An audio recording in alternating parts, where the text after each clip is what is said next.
Hey there. Tonight's kind of a busy night. I have to have Trevor to football in about 20 minutes, so I don't have a lot of time, and I'm going to take advantage of the time of sitting at football practice to let some pork chops brine. I'm going to make some boneless pork chops that are right about an inch, a little bit more than an inch in thickness, and I'm going to use the technique from Adam Perry Lane's Barbecue 25. It's going to use a seasoned brine, and then when I get back home, we're going to take it out of that brine.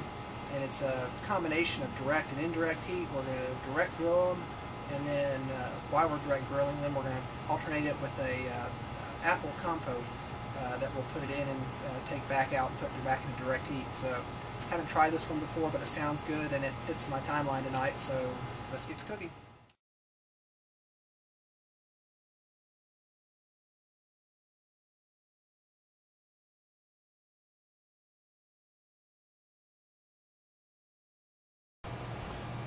Okay, for the brine, I've adapted this one a little bit. It's not the exact recipe, and that's another thing I like about the book.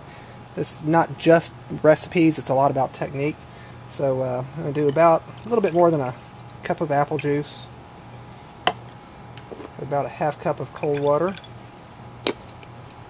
about a tablespoon of kosher salt, okay, maybe 2 tablespoons, about the same amount of turbinado sugar, also called sugar in the raw, about a teaspoon or so of black ground pepper. Got 1 bay leaf. I've got a dried red chili.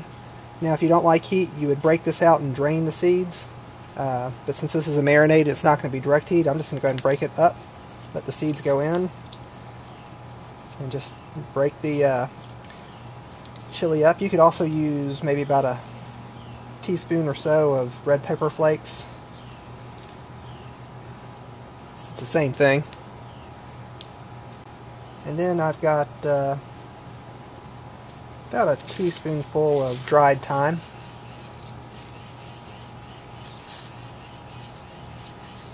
Which I don't have a lot of time because I got to get my butt out of here and get Trevor to football practice. I'm going to whisk all that together. I'm going to put my pork chops in. Normally I would put these in a Ziploc bag and flip them a couple times. But what I'm going to do tonight, since I'm out of Ziploc bags, is have Alexis flip them 2 or 3 times while I'm at practice.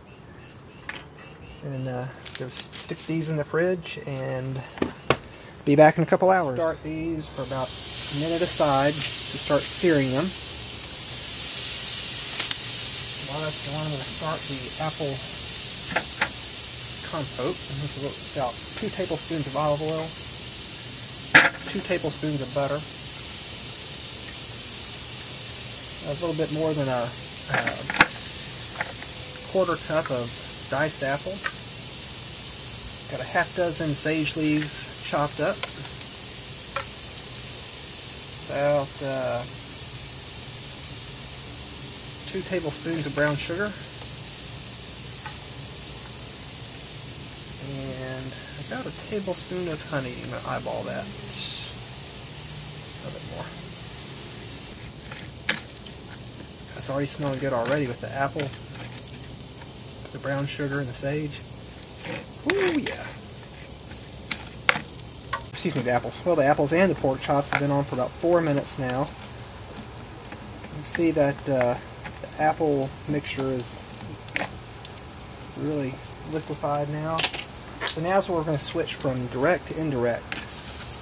We got already pretty cross-hatch marks. They're not going to last long. I'm going to start doing this. And now put them, let them go a little bit indirect for a few minutes. Okay, now this is where I like the genius of Lang's book.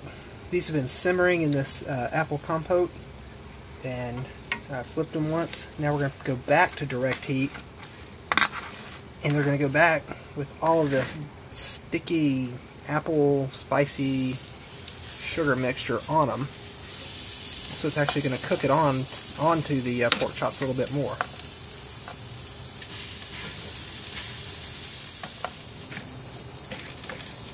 Okay, now we're going to go back to indirect heat now.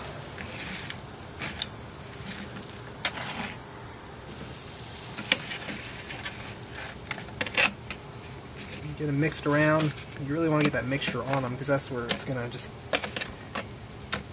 grill and bake onto these puppies. Okay, and Barbecue 25, he said these should be ready at anywhere between 15 and 22 minutes. These have been right at about 17 minutes. I'm going to temp check them. And I've got 140, 145, there you go. And that's where I like to pull my thick chops off. They're going to rest. You can see how that sauce is, and the apples is all reduced. That is going to be so good on there. Oh, I can't wait to try this.